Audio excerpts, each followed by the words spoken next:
ਬਹਾਦਰ ਸਾਹਿਬ ਜੀ ਦੀ 350 ਸਾਲਾ ਸ਼ਹੀਦੀ ਨੂੰ ਸਮਰਪਿਤ ਇੱਕ ਮਾਨਤਾ ਪੱਤਰ ਜਾਰੀ। ਇਥਨੋਲ ਪਲਾਂਟ ਲਾਉਣ ਵਿਰੁੱਧ ਰਾਜਸਥਾਨ ਦੇ ਟਿੱਬੀ ਵਿਖੇ ਕਿਸਾਨਾਂ ਦੀ ਮਹਾਪੰਚਾਇਤ। ਅਰਾਵਲੀ ਪਰਬਤ ਲਈ ਕੇਂਦਰ ਵੱਲੋਂ ਤਾਨਾਸ਼ਾਹੀ ਫਰਮਾਨ ਜਾਰੀ।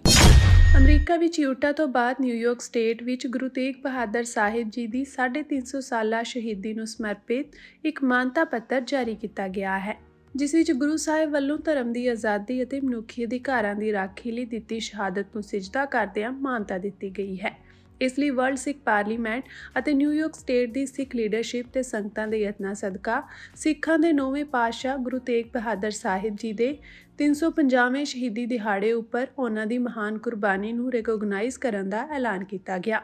ਗੁਰਦੁਆਰਾ ਸਿੱਖ ਸੈਂਟਰ ਆਫ ਨਿਊਯਾਰਕ ਵਿਖੇ ਹੋਏ ਪ੍ਰੋਗਰਾਮ ਵਿੱਚ ਅਸੈਂਬਲੀ ਮੈਂਬਰਾਂ ਜੈਸਿਕਾ ਗੋਂਜ਼ਾਲੇਸ ਅਤੇ ਰੋਨ ਕਿਮ ਵੱਲੋਂ ਗੁਰੂ ਤੇਗ ਬਹਾਦਰ ਸਾਹਿਬ ਜੀ ਦੀ ਸ਼ਹਾਦਤ ਨੂੰ ਯਾਦ ਕਰਦਿਆਂ ਮਾਨਤਾ ਪੱਤਰ ਜਾਰੀ ਕਰਕੇ ਸੰਗਤਾਂ ਨੂੰ ਭੇਟ ਕੀਤਾ ਗਿਆ। ਜਿੱਥੇ ਭਾਰਤ ਵਿੱਚ ਗੁਰੂ ਤੇਗ ਬਹਾਦਰ ਸਾਹਿਬ ਜੀ ਦੇ ਸ਼ਤਾਬਦੀ ਸਮਾਗਮਾਂ ਵਿੱਚ ਗੁਰੂ ਸਾਹਿਬ ਦੀ ਸ਼ਹਾਦਤ ਨੂੰ ਬਹੁਤ ਛੋਟਾ ਕਰਕੇ ਪੇਸ਼ ਕਰਨ ਦੇ ਯਤਨ ਕੀਤੇ ਜਾ ਰਹੇ ਹਨ, ਉੱਥੇ ਭਾਰਤ ਦੇ ਨਕਸ਼ੇ ਦੀ ਕੈਦ ਤੋਂ ਬਾਹਰ ਸਿੱਖ ਸੰਸਥਾਵਾਂ ਦੇ ਯਤਨਾਂ ਦੁਆਰਾ ਸ੍ਰਿਸ਼ਟ ਦੀ ਚਾਦਰ ਗੁਰੂ ਤੇਗ ਬਹਾਦਰ ਸਾਹਿਬ ਜੀ ਨੂੰ ਧਾਰਮਿਕ ਆਜ਼ਾਦੀ ਅਤੇ ਮਨੁੱਖੀ ਅਧਿਕਾਰਾਂ ਦੇ ਰਾਖੇ ਵਜੋਂ ਮਾਨਤਾ ਦਿੱਤੀ ਜਾ ਰਹੀ ਹੈ।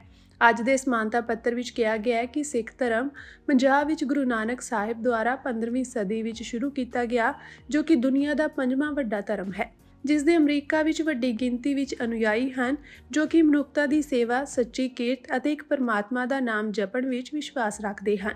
ਅਮਰੀਕੀ ਕਦਰਾਂ ਕੀਮਤਾਂ ਵਾਂਗ ਸਿੱਖ ਕੌਮ ਵੀ ਆਮ ਲੋਕਾਂ ਅਤੇ ਲੋੜਵੰਦਾਂ ਦੀ ਮਦਦ ਲਈ ਹਮੇਸ਼ਾ ਤਿਆਰ ਰਹਿੰਦੀ ਹੈ। ਮਤੇ ਵਿੱਚ ਕਿਹਾ ਗਿਆ ਹੈ ਕਿ ਗੁਰੂ ਤੇਗ ਬਹਾਦਰ ਸਾਹਿਬ ਜੀ ਨੇ 1675 ਵਿੱਚ ਹੋਰਨਾਂ ਦੇ ਜਬਰੀ ਕੀਤੇ ਜਾ ਰਹੇ ਧਰਮ ਪਰਿਵਰਤਨ ਨੂੰ ਰੋਕਣ ਲਈ ਅਤੇ ਮਨੁੱਖ ਮਾਤਰ ਦੀ ਧਾਰਮਿਕ ਆਜ਼ਾਦੀ ਦੇ ਰਾਖੇ ਬਣ ਕੇ ਸ਼ਹਾਦਤ ਦਿੱਤੀ।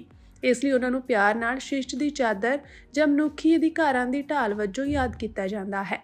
ਇਸ ਲਈ ਨਿਊਯਾਰਕ ਸਟੇਟ ਵੱਲੋਂ ਅੱਜ ਗੁਰੂ ਸਾਹਿਬ ਦੀ ਸ਼ਹਾਦਤ ਦੀ 350 ਸਾਲਾ ਸ਼ਤਾਬਦੀ ਨੂੰ ਸਿੱਖ ਇਤਿਹਾਸ ਅਤੇ ਨਾਲ ਹੀ ਪੂਰੇ ਮਨੁੱਖਤਾ ਦੇ ਇਤਿਹਾਸ ਵਿੱਚ ਇੱਕ ਅਹਿਮ ਵਰਤਾਰੇ ਵਜੋਂ ਮਾਨਤਾ ਦਿੱਤੀ ਜਾ ਰਹੀ ਹੈ ਅਤੇ ਨਾਲ ਹੀ ਸਿੱਖਾਂ ਵੱਲੋਂ ਪਾਏ ਗਏ ਯੋਗਦਾਨ ਨੂੰ ਵੀ ਵਡਿਆਈ ਦਿੱਤੀ ਗਈ ਹੈ। ਇਸ ਸਮੇਂ ਖਾਸ ਤੌਰ ਤੇ ਹਾਜ਼ਰੀ ਭਰ ਰਹੇ ਸਰਦਾਰ ਹਿੰਮਤ ਸਿੰਘ, ਕੋਆਰਡੀਨੇਟਰ ਵਰਲਡ ਸਿੱਖ ਪਾਰਲੀਮੈਂਟ ਨੇ ਕਿਹਾ ਕਿ ਮਨੁੱਖਤਾ ਦੇ ਰਹਿਬਰ ਗੁਰੂ ਤੇਗ ਬਹਾਦਰ ਸਾਹਿਬ ਜੀ ਤੋਂ ਸੇਧ ਲੈ ਕੇ ਸਮੁੱਚੇ ਸੰਸਾਰ ਨੂੰ ਉਹਨਾਂ ਦੇ ਦਰਸਾਏ ਮਾਰਗ ਉੱਤੇ ਚੱਲਦਿਆਂ ਹਰੇਕ ਦੀ ਧਾਰਮਿਕ ਆਜ਼ਾਦੀ ਅਤੇ ਮਨੁੱਖੀ ਹੱਕਾਂ ਦੀ ਕਦਰ ਕਰਨ ਦੀ ਲੋੜ ਹੈ ਅਤੇ ਉਹਨਾਂ ਸਮੂਹ ਸੰਗਤਾਂ ਅਤੇ ਸੰਸਥਾਵਾਂ ਦਾ ਧੰਨਵਾਦ ਵੀ ਕੀਤਾ।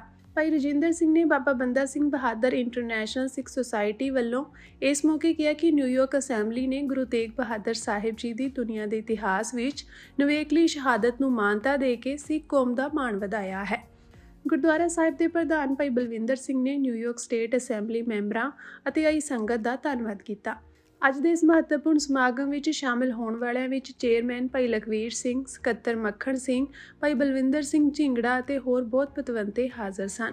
ਅਮਰੀਕਾ ਭਰ ਤੋਂ ਇਸ ਕਾਰਜ ਦੀ ਸ਼ਲਾਘਾ ਕਰਨ ਵਾਲਿਆਂ ਵਿੱਚ doctor Pritpal Singh, Sikh caucus committee, doctor Amarjit Singh, Khalistan affair centre, Sardar Gurdev Singh Kang, Sardar Davinder Singh Bopa Rai, Sardar Harjinder Singh media spokesman, Sardar Jaswant Singh Hothi, Sardar Bhagat Singh Dekwala Pennsylvania, Sardar Jagraj Singh New Jersey, Sardar Surjit Singh Kular, Harminder Singh Ahluwalia, Sardar Balwinder Singh Chatha, Sardar Narinder Singh, Sardar Buta Singh Kharo, Sardar Gurmel Singh New York ਆਦਿ ਜ਼ਿਕਰਯੋਗ ਹਨ। ਰਾਜਸਥਾਨ ਦੇ ਹਨੂਮਾਨਗੜ੍ਹ ਜ਼ਿਲ੍ਹੇ ਦੇ ਕਸਬਾ ਟਿੱਬੀ ਦੇ ਪਿੰਡ ਰਾਠੀ ਖੇੜਾ ਵਿੱਚ ਲਾਈ ਜਾ ਰਹੀ ਇਥਾਨੋਲ ਫੈਕਟਰੀ ਦੇ ਵਿਰੋਧ ਵਿੱਚ ਹਨੂਮਾਨਗੜ੍ਹ ਦੀ ਅਨਾਜ ਮੰਡੀ ਵਿੱਚ ਅੱਜ ਕਿਸਾਨ ਮਹਾਪੰਚਾਇਤ ਕੀਤੀ ਗਈ। ਇਸ ਵਿੱਚ ਵੱਖ-ਵੱਖ ਕਿਸਾਨ ਜਥੇਬੰਦੀਆਂ ਨੇ ਸ਼ਮੂਲੀਅਤ ਕੀਤੀ। ਇਸ ਦੌਰਾਨ ਕਿਸਾਨ ਆਗੂ ਰਾਕੇਸ਼ ਟਿਕੈਤ, ਜੋਗਿੰਦਰ ਸਿੰਘ ਉਗਰਾਹਾਂ ਅਤੇ ਗੁਰਨਾਮ ਸਿੰਘ ਚੜੂਨੀ ਤੋਂ ਇਲਾਵਾ ਰਾਜਸਥਾਨ, ਪੰਜਾਬ ਅਤੇ ਹਰਿਆਣਾ ਦੇ ਵੱਡੀ ਗਿਣਤੀ ਕਿਸਾਨ ਅਤੇ ਔਰਤਾਂ ਸ਼ਾਮਿਲ ਹੋਈਆਂ। ਇਸ ਦੌਰਾਨ ਪ੍ਰਸ਼ਾਸਨ ਨੇ ਕਿਸਾਨਾਂ ਨੂੰ ਇਸ ਮਹਾਪੰਚਾਇਤ ਵਿੱਚ ਪਹੁੰਚਣ ਤੋਂ ਰੋਕਣ ਲਈ ਸੜਕਾਂ ਤੇ ਬੈਰੀਕੇਡ ਲਾਉਣ ਸਣੇ ਵੱਡੀ ਗਿਣਤੀ ਵਿੱਚ ਪੁਲਿਸ ਤੈਨਾਤ ਕੀਤੀ ਸੀ। ਟਿਕੈਤ ਨੇ ਕਿਹਾ ਕਿ ਟਿੱਬੀ ਇਥਾਨੋਲ ਫੈਕਟਰੀ ਦੇ ਮਾਮਲੇ ਵਿੱਚ ਇਹ ਦਾਅਵਾ ਕੀਤਾ ਜਾ ਰਿਹਾ ਹੈ ਕਿ ਇਹ ਵਿਕਾਸ ਤੇ ਨੌਕਰੀਆਂ ਲਿਆਵੇਗੀ, ਪਰ ਸੱਚ ਇਹ ਹੈ ਕਿ ਜਿੱਥੇ ਵੀ ਅਜਿਹੀਆਂ ਫੈਕਟਰੀਆਂ ਲਾਈਆਂ ਜਾ ਰਹੀਆਂ ਹਨ, ਉੱਥੇ ਜ਼ਮੀਨ, ਹਵਾ ਤੇ ਪਾਣੀ ਪ੍ਰਦੂਸ਼ਿਤ ਹੋ ਰਿਹਾ ਹੈ। ਉਹਨਾਂ ਕਿਸਾਨਾਂ ਨੂੰ ਆਪਣੇ ਟਰੈਕਟਰਾਂ ਦੇ ਬੰਪਰ ਮਜ਼ਬੂਤ ਰੱਖਣ ਦੀ ਅਪੀਲ ਕਰਦਿਆਂ ਕਿਹਾ ਕਿ ਸਮਾਂ ਆਉਣ ਤੇ ਇਹੀ ਕੰਮ ਹੋਣਗੇ। ਟਿਕੈਤ ਨੇ ਕਿਹਾ ਕਿ ਇਸ ਮਾਮਲੇ ਵਿੱਚ ਟਿੱਬੀ ਸੰਘਰਸ਼ ਕਮੇਟੀ ਜੋ ਵੀ ਫੈਸਲਾ ਲੈਂਦੀ ਹੈ, ਸੰਯੁਕਤ ਕਿਸਾਨ ਮੋਰਚਾ ਉਸ ਦੇ ਨਾਲ ਖੜਾ ਹੈ। ਸਾਨੂੰ ਬੀਜ ਬਿੱਲ ਵਿਰੁੱਧ ਵੀ ਲੜਨਾ ਪਵੇਗਾ। ਇਸੇ ਤਰ੍ਹਾਂ ਗੁਰਨਾਮ ਸਿੰਘ ਚੜੂਨੀ ਨੇ ਕਿਹਾ ਕਿ ਕਿਸਾਨ ਕੇਸਾਂ ਤੋਂ ਨਹੀਂ ਡਰਦੇ। ਜੋਗਿੰਦਰ ਸਿੰਘ ਉਗਰਾਹਾਂ ਨੇ ਕਿਹਾ ਕਿ ਵਿਰੋਧ ਉਦੋਂ ਹੀ ਖਤਮ ਹੋਵੇਗਾ ਜਦੋਂ ਇਥਾਨੋਲ ਫੈਕਟਰੀ ਬੰਦ ਕੀਤੀ ਜਾਵੇਗੀ। ਇਸ ਦੌਰਾਨ ਕਿਸਾਨਾਂ ਨੇ 10 ਤੋਂ 11 ਦਸੰਬਰ ਨੂੰ ਦਰਜ ਕੀਤੇ ਕੇਸ ਰੱਦ ਕਰਨ ਦੀ ਮੰਗ ਕੀਤੀ। ਜ਼ਿਲ੍ਹਾ ਕੁਲੈਕਟਰ ਖੁਸ਼ਹਾਲ ਯਾਦਵ ਨੇ ਮੰਗਾਂ ਸੰਬੰਧੀ ਵਧੀਕ ਮੁੱਖ ਸਕੱਤਰ ਭਾਸਕਰ ਏ ਸ਼ਾਵੰਤ ਨੂੰ ਪੱਤਰ ਲਿਖਿਆ ਤੇ ਫੈਸਲਾ ਆਉਣ ਤੱਕ ਕੋਈ ਗ੍ਰਿਫਤਾਰੀ ਨਾ ਕਰਨ ਦਾ ਭਰੋਸਾ ਦਿੱਤਾ। ਅੱਜ ਪ੍ਰਸ਼ਾਸਨ ਤੇ ਕਿਸਾਨਾਂ ਵਿਚਕਾਰ 2 ਘੰਟੇ ਤੱਕ ਗੱਲਬਾਤ ਹੋਈ। ਇਸ ਦੌਰਾਨ ਫੈਕਟਰੀ ਕਾਰਨ ਹੋਣ ਵਾਲੇ ਪ੍ਰਦੂਸ਼ਣ ਦਾ ਮੁਲਾਂਕਣ ਕਰਨ ਵਾਲੀ ਕਮੇਟੀ ਕਾਇਮ ਕੀਤੀ ਗਈ ਜੋ 15 ਦਿਨਾਂ ਵਿੱਚ ਆਪਣੀ ਰਿਪੋਰਟ ਸੌਂਪੇਗੀ। ਇਸ ਦੌਰਾਨ 7 ਜਨਵਰੀ ਨੂੰ ਸੰਗਰੀਆ ਵਿਖੇ ਮਹਾਪੰਚਾਇਤ ਕਰਨ ਦਾ ਐਲਾਨ ਕੀਤਾ ਗਿਆ ਹੈ।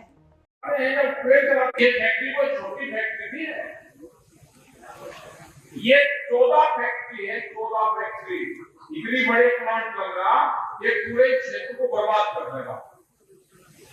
हमने ये भी कहा कि हमारी जो कमेटी है, जो पकौड़ी वाले हैं, भूरी वाले, उनका एक गुरुद्वारा है देवल मुजफ्फरनगर में, क्योंकि भूरी वालों की वहां पर लंगर सेवा चली बॉर्डर के ऊपर, तो जब वहां पे हाईवे बना तो हाईवे गुरुद्वारा से टच करके बना दिया, उन्हें सड़क पर तिरछा कर दिया। और गुरुद्वारा के बाद पहले बहुत बात कही, हमने कहा कि ये धरना लंबा चलेगा और ये अप्रैल मई तक जाएगा। 2026 तक हमने धरना ठुआ दिया। एक नई पॉलिसी है भाई धरने की, धरना ठुआ, डंडा काट दिया। 265 मीटर जगह पे ये समझौता हमने कहा यहाँ भी धरना खत्म करके ये कहोगे 1 किलोमीटर के क्षेत्र में अगर फैक्ट्री में कोई ट्रक माल ले पाएगा, वो ट्रक वापसी ले जाएगा। 4 हो जाएगा भाई। हथियार तो बताएंगे टैंक को, यहाँ के कप्तान ने कह दो कैसे टैंक को हथियार है। कोई भी ट्रक सामान लेकर आएगा तो बाहर ले जाएगा, कोई ट्रक वाला सामान लेकर आएगा ही नहीं। अगर सामान नहीं लेकर आएगा तो हवा से बड़ा देंगे। हवा से फैक्ट्री नहीं बनती, फैक्ट्री को समझो स्टेट गवर्नमेंट को कोई पावर है ही नहीं, किसान तो बर्बाद ही होगा। सीड भी रखा हुआ है, जो बीज कानून है 2026, दूसरा बीज अमेंडमेंट बिल रखा हुआ है, जिसके नाम है जमीन उसकी है। एक ऑप्शन जानते हैं जमीन नहीं फंसे कदों नहीं बनती है। एक भाई की 5 एकड़ जमीन है, एक की 3 एकड़ है, तो 3 वाले पे करती 6 और उस पे करती 1, वो उससे हमें पे नाइट पे ट्रैक्टर लगा, नाइट पे घाव मारने की जरूरत थी भाई। दीवार पे मारता कुछ नहीं जगह, दीवार में तो नहीं खंबे में मारता रहा, कौन सा भाव होगी यही बैठा होगा। इधर ट्रैक्टर ही आएगा, सबसे बड़ा हथियार हमारा ट्रैक्टर ही है। हमने तो इसके ऊपर स्कोप घोड़ा लगा ली, अगर स्कोप लगा दी किसी ने, इसके ऊपर हम घोड़ा बारूद चला रहे इससे। अरे लड़ाई भिड़ाई में तो भाई क्या पता कौन सा हथियार काम आ गया, उस टाइम पे कोई लाठी को थोड़ा भी किसान। यहाँ की जो कमेटी है वे फैसला करोगे आप, और कहूँ तो जाकर भाई पॉलिटिकल लाइफ में आने की चीजें पॉलिटिकल लाइफ ये पॉलिटिकल है, ये तो लड़ाई भिड़ाई करके तो जीत रहे थे ना, कौन जीतम देता। ਕਾਂਗਰਸੀ ਨੇਤਾ ਅਸ਼ੋਕ ਗਹਿਲੋਤ ਨੇ ਕੇਂਦਰ ਸਰਕਾਰ ਨੂੰ ਅਰਾਵਲੀ ਪਰਬਤਮਾਲਾ ਦੀ ਆਪਣੀ ਪਰਿਭਾਸ਼ਾ ਤੇ ਮੁੜ ਵਿਚਾਰ ਕਰਨ ਦੀ ਅਪੀਲ ਕੀਤੀ ਹੈ। ਉਹਨਾਂ ਚੇਤਾਵਨੀ ਦਿੱਤੀ ਕਿ ਇਸ ਪਰਬਤਮਾਲਾ ਨੂੰ ਪਹੁੰਚਣ ਵਾਲਾ ਕੋਈ ਵੀ ਨੁਕਸਾਨ ਉੱਤਰੀ ਭਾਰਤ ਦੇ ਵਾਤਾਵਰਣਕ ਭਵਿੱਖ ਲਈ ਗੰਭੀਰ ਖਤਰਾ ਪੈਦਾ ਕਰ ਸਕਦਾ ਹੈ। ਰਾਜਸਥਾਨ ਦੇ ਸਾਬਕਾ ਮੁੱਖ ਮੰਤਰੀ ਨੇ ਅਰਾਵਲੀ ਖੇਤਰ ਵਿੱਚ ਮਾਈਨਿੰਗ ਅਤੇ ਵਾਤਾਵਰਣ ਸੁਰੱਖਿਆ ਨੂੰ ਲੈ ਕੇ ਚੱਲ ਰਹੀ ਬਹਿਸ ਦਰਮਿਆਨ ਦੇਸ਼ ਵਿਆਪੀ ਸੇਵ ਅਰਾਵਲੀ ਮੁਹਿੰਮ ਦੇ ਸਮਰਥਨ ਵਿੱਚ ਆਪਣੀ ਸੋਸ਼ਲ ਮੀਡੀਆ ਪ੍ਰੋਫਾਈਲ ਤਸਵੀਰ ਬਦਲ ਦਿੱਤੀ ਹੈ। ਗਹਿਲੋਤ ਨੇ ਕਿਹਾ ਕਿ ਉਹਨਾਂ ਦਾ ਉਸ ਨਵੀਂ ਵਿਆਖਿਆ ਵਿਰੁੱਧ ਇੱਕ ਸੰਕੇਤਕ ਵਿਰੋਧ ਹੈ ਜਿਸ ਤਹਿਤ 100 ਮੀਟਰ ਤੋਂ ਘੱਟ ਉਚਾਈ ਵਾਲੀਆਂ ਪਹਾੜੀਆਂ ਨੂੰ ਹੁਣ ਅਰਾਵਲੀ ਪ੍ਰਣਾਲੀ ਦਾ ਹਿੱਸਾ ਨਹੀਂ ਮੰਨਿਆ ਜਾ ਰਿਹਾ। ਉਹਨਾਂ ਕਿਹਾ ਕਿ ਅਰਾਵਲੀ ਦਾ ਨਿਆਂ ਸਿਰਫ ਫੀਤੇ ਨਾਲ ਮਾਪ ਕੇ ਜਾਂ ਉਚਾਈ ਦੇ ਆਧਾਰ ਤੇ ਨਹੀਂ ਕੀਤਾ ਜਾ ਸਕਦਾ, ਬਲਕਿ ਇਸ ਦਾ ਮੁਲਾਂਕਣ ਇਸ ਦੀ ਵਾਤਾਵਰਣਕ ਮਹੱਤਤਾ ਅਨੁਸਾਰ ਹੋਣਾ ਚਾਹੀਦਾ ਹੈ। ਕੇਂਦਰ ਸਰਕਾਰ ਅਤੇ ਸੁਪਰੀਮ ਕੋਰਟ ਨੂੰ ਅਪੀਲ ਕਰਦਿਆਂ ਗਹਿਲੋਤ ਨੇ ਕਿਹਾ ਕਿ ਆਉਣ ਵਾਲੀਆਂ ਪੀੜ੍ਹੀਆਂ ਦੇ ਹਿੱਤ ਵਿੱਚ ਇਸ ਮੁੱਦੇ ਤੇ ਮੁੜ ਵਿਚਾਰ ਹੋਣਾ ਚਾਹੀਦਾ ਹੈ। ਉਹਨਾਂ ਨਾਗਰਿਕਾਂ ਨੂੰ ਵੀ ਇਸ ਮੁਹਿੰਮ ਦਾ ਹਿੱਸਾ ਬਣਨ ਦੀ ਅਪੀਲ ਕੀਤੀ ਹੈ। ਗਹਿਲੋਤ ਨੇ ਸਮਝਾਇਆ ਕਿ ਅਰਾਵਲੀ ਪਰਬਤਮਾਲਾ ਥਾਰ ਮਾਰੂਥਲ ਦੇ ਪਸਾਰ ਅਤੇ ਭਿਆਨਕ ਲੂ ਵਿਰੁੱਧ ਇੱਕ ਕੁਦਰਤੀ ਗ੍ਰੀਨ ਕੰਧ ਵਜੋਂ ਕੰਮ ਕਰਦੀ ਹੈ ਜੋ ਦਿੱਲੀ, ਹਰਿਆਣਾ ਅਤੇ ਪੱਛਮੀ ਉੱਤਰ ਪ੍ਰਦੇਸ਼ ਦੀ ਰੱਖਿਆ ਕਰਦੀ ਹੈ। ਜੇਕਰ ਛੋਟੀਆਂ ਪਹਾੜੀਆਂ ਨੂੰ ਮਾਈਨਿੰਗ ਲਈ ਖੋਲ੍ਹ ਦਿੱਤਾ ਗਿਆ ਤਾਂ ਮਾਰੂਥਲ ਤੇਜ਼ੀ ਨਾਲ ਅੱਗੇ ਵਧੇਗਾ। ਹਵਾ ਪ੍ਰਦੂਸ਼ਣ ਬਾਰੇ ਚਿੰਤਾ ਜ਼ਾਹਰ ਕਰਦਿਆਂ ਉਹਨਾਂ ਕਿਹਾ ਕਿ ਅਰਾਵਲੀ ਦੇ ਜੰਗਲ ਕੌਮੀ ਰਾਜਧਾਨੀ ਖੇਤਰ ਦੇ ਫੇਫੜਿਆਂ ਵਜੋਂ ਕੰਮ ਕਰਦੇ ਹਨ। ਉਹਨਾਂ ਕਿਹਾ ਕਿ ਜਦੋਂ ਅਰਾਵਲੀ ਦੇ ਹੁੰਦਿਆਂ ਵੀ ਪ੍ਰਦੂਸ਼ਣ ਦਾ ਪੱਧਰ ਇੰਨਾ ਚਿੰਤਾਜਨਕ ਹੈ ਤਾਂ ਇਸ ਦੇ ਬਿਨਾਂ ਸਥਿਤੀ ਕਿੰਨੀ ਭਿਆਨਕ ਹੋਵੇਗੀ, ਇਸ ਦਾ ਅੰਦਾਜ਼ਾ ਲਗਾਇਆ ਜਾ ਸਕਦਾ ਹੈ। ਸਾਬਕਾ ਮੁੱਖ ਮੰਤਰੀ ਨੇ ਪਾਣੀ ਦੇ ਸੰਕਟ ਵੱਲ ਵੀ ਇਸ਼ਾਰਾ ਕੀਤਾ ਅਤੇ ਕਿਹਾ ਕਿ ਅਰਾਵਲੀ ਦੀਆਂ ਚਟਾਨਾਂ ਜ਼ਮੀਨੀ ਪਾਣੀ ਨੂੰ ਰੀਚਾਰਜ ਕਰਨ ਵਿੱਚ ਅਹਿਮ ਭੂਮਿਕਾ ਨਿਭਾਉਂਦੀਆਂ ਹਨ। ਉਹਨਾਂ ਦਲੀਲ ਦਿੱਤੀ ਕਿ ਵਿਗਿਆਨਕ ਦ੍ਰਿਸ਼ਟੀਕੋਣ ਤੋਂ ਅਰਾਵਲੀ ਇੱਕ ਨਿਰੰਤਰ ਲੜੀ ਹੈ ਅਤੇ ਛੋਟੀਆਂ ਪਹਾੜੀਆਂ ਵੀ ਉੱਚੀਆਂ ਛੋਟੀਆਂ ਜਿੰਨੀਆਂ ਹੀ ਮਹੱਤਵਪੂਰਨ ਹਨ। ਦੱਸ ਦਈਏ ਕਿ ਕੇਂਦਰ ਸਰਕਾਰ ਵੱਲੋਂ ਨਵੇਂ ਦਮਨਕਾਰੀ ਫੁਰਮਾਨ ਅਨੁਸਾਰ ਹਿਮਾਲਿਆ ਤੋਂ ਵੀ ਪੁਰਾਣੀ ਪਰਬਤ ਸ਼੍ਰੇਣੀ ਅਰਾਵਲੀ ਲਈ ਇਹ ਕਾਨੂੰਨੀ ਬਦਲਾਅ ਕੀਤਾ ਗਿਆ ਹੈ ਕਿ 100 ਮੀਟਰ ਤੋਂ ਵੱਧ ਉਚਾਈ ਵਾਲੇ ਪਰਬਤ ਨੂੰ ਹੀ ਅਰਾਵਲੀ ਮੰਨਿਆ ਜਾਵੇਗਾ। ਬਾਕੀਆਂ ਨੂੰ ਇਸ ਸ਼੍ਰੇਣੀ ਚੋਂ ਹਟਾ ਦਿੱਤਾ ਗਿਆ ਹੈ, ਜਿਸ ਦਾ ਮਤਲਬ ਇਹ ਹੈ ਕਿ ਹੁਣ ਇਸ ਇਲਾਕੇ ਵਿੱਚ ਜੰਗਲਾਂ ਦਾ ਉਜਾੜਾ ਅਤੇ ਮਾਈਨਿੰਗ ਬਿਨਾਂ ਕਿਸੇ ਰੁਕਾਵਟ ਦੇ ਕੀਤੀ ਜਾ ਸਕੇਗੀ। ਇਸ ਦਾ ਮਾੜਾ ਅਸਰ ਭਾਰਤ ਦੇ ਉੱਤਰੀ ਸੂਬਿਆਂ ਤੇ ਦੇਖਣ ਨੂੰ ਮਿਲੇਗਾ। ਸ਼੍ਰੋਮਣੀ ਅਕਾਲੀ ਦਲ ਅੰਮ੍ਰਿਤਸਰ ਦੀ ਰਾਜਸੀ ਮਾਮਲਿਆਂ ਦੀ ਕਮੇਟੀ ਦੀ ਇੱਕ ਜ਼ਰੂਰੀ ਮੀਟਿੰਗ ਅੱਜ ਪਾਰਟੀ ਪ੍ਰਧਾਨ ਸਰਦਾਰ ਸਿਮਰਨਜੀਤ ਸਿੰਘ ਮਾਨ ਦੀ ਅਗਵਾਈ ਹੇਠ ਹੋਈ। ਇਸ ਮੀਟਿੰਗ ਵਿੱਚ ਅਹਿਮ ਫੈਸਲੇ ਲਏ ਗਏ। 26 ਦਸੰਬਰ ਨੂੰ ਸ਼੍ਰੀ ਫਤਿਹਗੜ੍ਹ ਸਾਹਿਬ ਵਿਖੇ ਸ਼ਹੀਦੀ ਜੋੜ ਮੇਲੇ ਮੌਕੇ ਹਰ ਸਾਲ ਦੀ ਤਰ੍ਹਾਂ ਪੰਥਕ ਕਾਨਫਰੰਸ ਕੀਤੀ ਜਾਵੇਗੀ। ਮਾਘੀ ਮੌਕੇ ਸ਼੍ਰੀ ਮੁਕਤਸਰ ਸਾਹਿਬ ਵਿਖੇ ਕਾਨਫਰੰਸ ਹੋਵੇਗੀ। 24 ਜਨਵਰੀ ਨੂੰ ਸ਼੍ਰੀ ਅੰਮ੍ਰਿਤਸਰ ਸਾਹਿਬ ਵਿੱਚ ਪਾਰਟੀ ਦਾ ਜਨਰਲ ਇਜਲਾਸ ਹੋਵੇਗਾ। ਇਸ ਲਈ ਤੁਰੰਤ ਡੈਲੀਗੇਟ ਮੈਂਬਰ ਚੁਣੇ ਜਾਣ ਦੀ ਪ੍ਰਕਿਰਿਆ ਸ਼ੁਰੂ ਕੀਤੀ ਜਾਵੇਗੀ। ਇਸ ਤੋਂ ਇਲਾਵਾ ਸਾਰੇ ਜ਼ਿਲ੍ਹਿਆਂ ਵਿੱਚ ਜਲਦੀ ਮੀਟਿੰਗਾਂ ਕਰਕੇ ਮੈਂਬਰਸ਼ਿਪ ਮੁਹਿੰਮ ਨੂੰ ਹੋਰ ਤੇਜ਼ ਕੀਤਾ ਜਾਵੇਗਾ।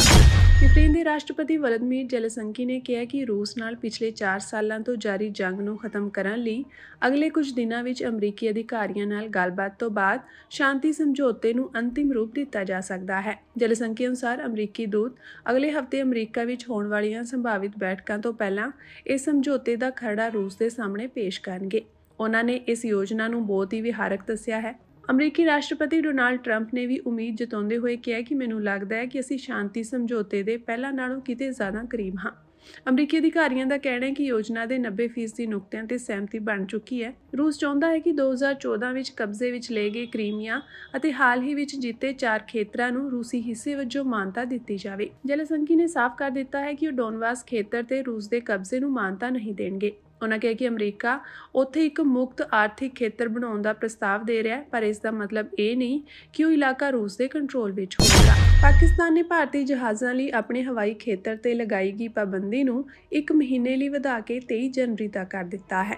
ਪਾਕਿਸਤਾਨ ਨੇ ਅਪ੍ਰੈਲ ਵਿੱਚ ਪਹਿਲਗਾਮ ਹਮਲੇ ਤੋਂ ਬਾਅਦ ਭਾਰਤੀ ਏਅਰਲਾਈਨਾਂ ਲਈ ਆਪਣਾ ਹਵਾਈ ਖੇਤਰ ਬੰਦ ਕਰ ਦਿੱਤਾ ਸੀ। ਜਵਾਬੀ ਕਾਰਵਾਈ ਵਜੋਂ ਭਾਰਤ ਨੇ ਵੀ ਪਾਕਿਸਤਾਨ ਜਹਾਜ਼ਾਂ ਤੇ ਅਜਿਹੀ ਹੀ ਪਾਬੰਦੀ ਲਗਾਈ ਹੋਈ ਹੈ। ਪਹਿਲਾਂ ਲਗਾਈ ਗਈ ਪਾਬੰਦੀ 24 ਦਸੰਬਰ ਨੂੰ ਖਤਮ ਹੋਣੀ ਸੀ, ਪਰ ਪਾਕਿਸਤਾਨ ਏਅਰਪੋਰਟ ਅਥਾਰਟੀ ਨੇ ਇਸ ਨੂੰ 23 ਜਨਵਰੀ 2026 ਤੱਕ ਵਧਾਉਣ ਦਾ ਐਲਾਨ ਕੀਤਾ ਹੈ। ਪਾਕਿਸਤਾਨੀ ਹਵਾਈ ਖੇਤਰ ਭਾਰਤ ਵਿੱਚ ਰਜਿਸਟਰਡ ਸਾਰੇ ਜਹਾਜ਼ਾਂ ਲਈ ਬੰਦ ਰਹੇਗਾ। ਇਸ ਵਿੱਚ ਭਾਰਤੀ ਏਅਰਲਾਈਨਾਂ ਦੇ ਮਾਲਕੀ ਵਾਲੇ ਸੰਚਾਲਿਤ ਜਾਂ ਲੀਜ਼ ਤੇ ਲਏ ਗਏ ਜਹਾਜ਼ਾਂ ਦੇ ਨਾਲ-ਨਾਲ ਭਾਰਤੀ ਫੌਜੀ ਉਡਾਣਾਂ ਵੀ ਸ਼ਾਮਿਲ ਹਨ। ਹਵਾਬਾਜ਼ੀ ਨੋਟਿਸ ਅਨੁਸਾਰ ਇਹ ਪਾਬੰਦੀ ਪਾਕਿਸਤਾਨ ਦੇ ਦੋਵੇਂ ਫਲਾਈਟ ਇਨਫੋਰਮੇਸ਼ਨ ਖੇਤਰਾਂ ਕਰਾਚੀ ਅਤੇ ਲਾਹੌਰ ਤੇ ਲਾਗੂ ਹੋਵੇਗੀ। ਦੱਸ ਦਈਏ ਕਿ ਜੰਮੂ ਕਸ਼ਮੀਰ ਦੇ ਪਹਿਲਗਾਮ ਵਿੱਚ ਅਪ੍ਰੈਲ ਮਹੀਨੇ ਵਿੱਚ ਹੋਏ ਇੱਕ ਹਮਲੇ ਵਿੱਚ 26 ਲੋਕਾਂ ਦੀ ਮੌਤ ਹੋ ਗਈ ਸੀ। ਇਸ ਘਟਨਾ ਤੋਂ ਬਾਅਦ ਮਈ ਵਿੱਚ ਭਾਰਤ ਅਤੇ ਪਾਕਿਸਤਾਨ ਵਿਚਾਲੇ 4 ਦਿਨਾਂ ਦਾ ਟਕਰਾਅ ਚੱਲਿਆ ਸੀ। ਉਦੋਂ ਤੋਂ ਹੀ ਇਸਲਾਮਾਬਾਦ ਨੇ ਕਈ ਵਾਰ ਭਾਰਤੀ ਜਹਾਜ਼ਾਂ ਦੇ ਆਪਣੇ ਅਸਮਾਨ ਤੋਂ ਲੰਘਣ ਤੇ ਪਾਬੰਦੀ ਵਧਾਈ ਹੈ।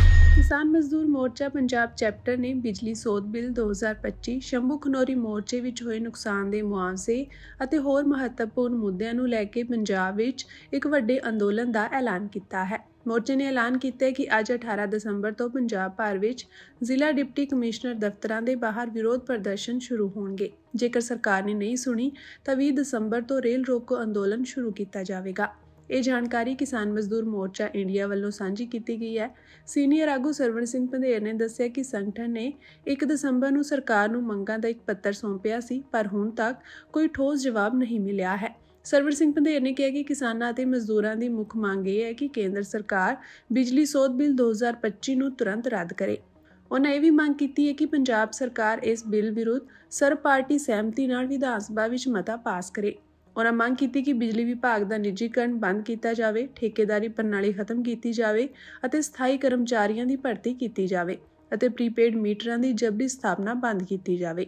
ਸਰਵਣ ਸਿੰਘ ਪੰਧੇਰ ਨੇ ਕਿਹਾ ਕਿ ਅਮਰੀਕਾ ਨਾਲ ਜ਼ੀਰੋ ਟੈਰਿਫ ਸਮਝੌਤਾ ਅਤੇ ਦੂਜੇ ਦੇਸ਼ਾਂ ਨਾਲ ਮੁਕਤ ਵਪਾਰ ਸਮਝੌਤੇ ਕਿਸਾਨਾਂ, ਮਜ਼ਦੂਰਾਂ ਅਤੇ ਬਾਜ਼ਾਰ ਨੂੰ ਬੁਰੀ ਤਰ੍ਹਾਂ ਪ੍ਰਭਾਵਿਤ ਕਰ ਰਹੇ ਹਨ। ਕਪਾਹ, ਮੱਕੀ, ਸੋਇਆਬੀਨ ਅਤੇ ਡੇਅਰੀ ਉਤਪਾਦਾਂ ਦੀ ਦਰਾਮਦ ਘਰੇਲੂ ਖੇਤੀਬਾੜੀ ਨੂੰ ਨੁਕਸਾਨ ਪਹੁੰਚਾ ਰਹੀ ਹੈ। ਅਜਿਹੇ ਸਾਰੇ ਸਮਝੌਤੇ ਤੁਰੰਤ ਰੱਦ ਕੀਤੇ ਜਾਣੇ ਚਾਹੀਦੇ ਹਨ।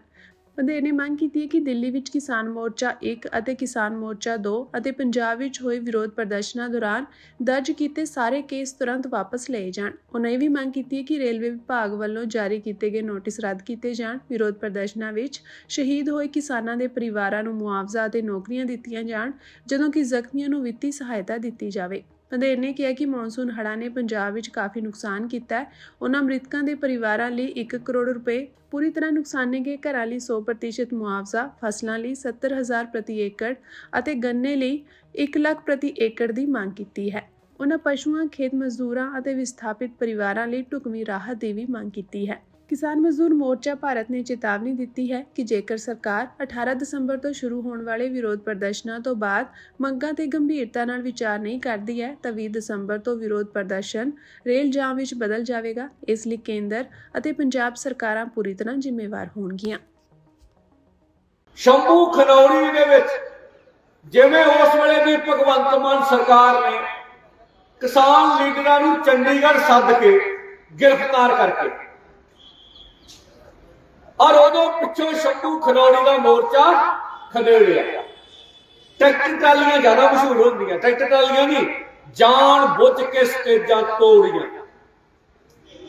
जान बुझ के लकड़ां दे भांडे भन्ने, जान बुझ के फर्नीचर तोड़िया। जानी जिवें एक पिंड वसिया हुंदा, एक घर च वह नहीं जिवें सारा समान हुंदा, सारा समान ही किसानां ने बनाया सीगा, उत्थे पिंड वसाया सी। ਉਹ ਪਿੰਡ ਜਾੜਤਾ, ਇਹ ਜਾੜਿਆ ਕਿ ਉਹ ਚਾਹੁੰਦੇ ਤਾਂ ਇਹ ਸਮਾਨ ਖੋਲ ਕੇ ਸਾਈਡਾਂ ਤੇ ਵੀ ਰੱਖ ਸਕਦੇ ਸੀ। ਟਰਾਲੀਆਂ ਚੋਰੀ ਕੋ ਕਰਾਈਆਂ, ਇਹਦੇ ਪਿੱਛੇ ਮਨਸ਼ਾ ਸੀ ਵੀ ਇਹ ਟੀਵੀ ਚੈਨਲਾਂ ਤੇ ਪ੍ਰਚਾਰ ਜਾਵੇ, ਪੱਖੇ ਲੱਥਦੇ ਟੀਵੀ ਚੈਨਲਾਂ ਨੇ ਕਿਵੇਂ ਵਿਖਾਲੇ, ਸਟੇਜਾਂ ਟੁੱਟਦੀਆਂ ਕਿਵੇਂ ਟੀਵੀ ਚੈਨਲਾਂ ਨੇ ਵਿਖਾਲੀਆਂ। ਇਹਦਾ ਮਕਸਦ ਮਾਨਸਿਕ ਤੌਰ ਤੇ ਤੁਹਾਨੂੰ ਅੰਦਰੋਂ ਤੋੜ ਦੇਣਾ ਹੀ, ਵੀ ਅੰਦਰੋਂ ਟੁੱਟ ਜਾਓ ਔਰ ਪੰਜਾਬ ਦੇ ਅੰਦਰੋਂ ਕਿਸਾਨਾਂ ਮਜ਼ਦੂਰਾਂ ਦੀ ਲਹਿਰ ਖਤਮ ਕਰ ਦਿਓ। ਮਨਸ਼ਾ ਹੈ। ਪਰ 10 ਦਿਨਾਂ ਬਾਅਦ ਹੀ ਕਿਸਾਨ ਲੀਡਰਾਂ ਨੂੰ ਛੱਡਣਾ ਪੈ ਗਿਆ। ਲਹਿਰ ਉਹਦੇ ਨੂੰ ਅੱਗੇ ਵਧੀ ਔਰ ਪੰਜਾਬ ਦੀ ਸਿਆਸਤ ਦੇ ਅੰਦਰ ਵੱਖ-ਵੱਖ ਸਮਿਆਂ ਤੇ ਵੱਖ-ਵੱਖ ਪਾਰਟੀਆਂ ਨੂੰ ਕਰਪਸ਼ਨ ਦੇ ਇਲਜ਼ਾਮ ਲੱਗਦੇ ਰਹੇ ਕਿ ਕਰਪਟਡ ਨੇ। ਕਿਸੇ ਨੂੰ ਨਸ਼ਾ ਤਸਕਰ ਦੇ ਇਲਜ਼ਾਮ ਦਿੱਤੇ, ਕਿਸੇ ਨੂੰ ਰੇਤ ਚੋਰੀ ਦੇ ਮਸਲੇ ਦੇ ਇਲਜ਼ਾਮ ਦਿੱਤੇ, ਕਿਸੇ ਨੂੰ ਕਹਿ ਲਿਆ ਕਿ ਬੱਸਾਂ ਪਾ ਗਏ ਆ, ਕਿਸੇ ਨੂੰ ਕੁਝ, ਕਿਸੇ ਨੂੰ ਕੁਝ। ਨਵਾਂ ਨਾਰਾ ਅਸੀਂ ਵੇਖਿਆ ਪੰਜਾਬ ਦੇ ਅੰਦਰ ਭਗਵੰਤ ਮਾਨ ਸਰਕਾਰ ਦੇ ਖਿਲਾਫ ਲੱਗਿਆ ਵੀ ਟਰਾਲੀ ਚੋਰਾਂ ਦੀ ਸਰਕਾਰ ਮੁਰਦਾਬਾਦ। ਟਰਾਲੀ ਚੋਰਾਂ ਦਾ ਨਵਾਂ ਇਸ ਮੋਰਚੇ ਤੋਂ ਬਾਅਦ ਅਸੀਂ ਪੰਜਾਬ ਦੇ ਲੋਕ ਸੁਣਦੇ ਆ, ਅਸੀਂ ਤੁਹਾਡੇ ਨਾਲ ਬਹਿ ਕੇ ਨਿਬੜਨਾ ਚਾਹੁੰਦੇ। ਅਸੀਂ ਰੇਲ ਰੋਕੋ ਅੰਦੋਲਨ ਲੀਕਣ ਲੱਗਿਆ ਕਿ ਐਮਐਮ ਦੀ ਟੀਮ ਸਿਆਣੀ ਆ, ਉਹਨੇ 21 ਨੂੰ ਮੀਟਿੰਗ ਸੱਦੀ ਵੀ 21 ਨੂੰ ਮੀਟਿੰਗ ਸੋਚ ਕੇ ਫਿਰ ਵਿਚਾਰ ਚਰਚਾ ਕੀਤੀ ਕਿਉਂਕਿ ਰੇਲ ਰੋਕੋ ਕਿੰਨਾ ਚਿਰ ਚਲਾਉਣਾ। ਇਹ 2 ਦਿਨ ਚਲਾਉਣਾ, 5 ਦਿਨ ਚਲਾਉਣਾ, ਸਰਕਾਰ ਕੀ ਕਰਦੀ ਹਰ ਮਿੰਟ ਤੇ ਗੌਰ ਕਰਦਾ ਔਰ ਫਿਰ ਫੈਸਲੇ ਕਰਨਾ।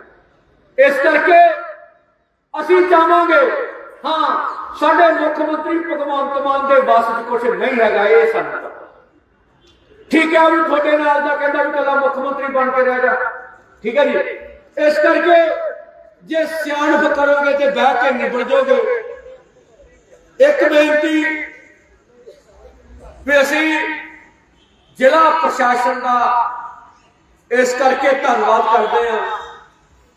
ਕੱਲ ਅਸੀਂ ਆਏ ਸੀ, ਇੱਥੇ ਬਹੁਤ ਗੰਦਮਨ ਸੀਗਾ ਤੇ ਮੋਰਚਾ ਲੱਗਣਾ, ਬਹੁਤ ਇੱਥੇ ਹੋਰ ਰੈਕ ਰੂਕ ਪਏ ਸੀ, ਉਹਨਾਂ ਸਫਾਈ ਕਰਵਾਤੀ, ਆਪਣਾ ਕੰਮ ਕਰਕੇ ਚੱਲ ਗਏ। ਡੀਸੀ ਦਫ਼ਤਰ ਜੇ ਸਾਫ਼ ਹੋ ਗਿਆ ਤਾਂ ਡੀਸੀ ਦਫ਼ਤਰ ਵਾਲਿਆਂ ਨੂੰ ਵੀ ਫਾਇਦਾ, ਸਾਨੂੰ ਵੀ ਫਾਇਦਾ, ਠੀਕ ਹੈ ਜੀ।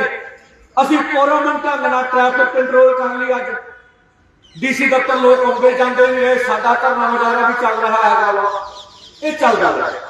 ਇਸ ਕਰਕੇ ਧੰਨਵਾਦ।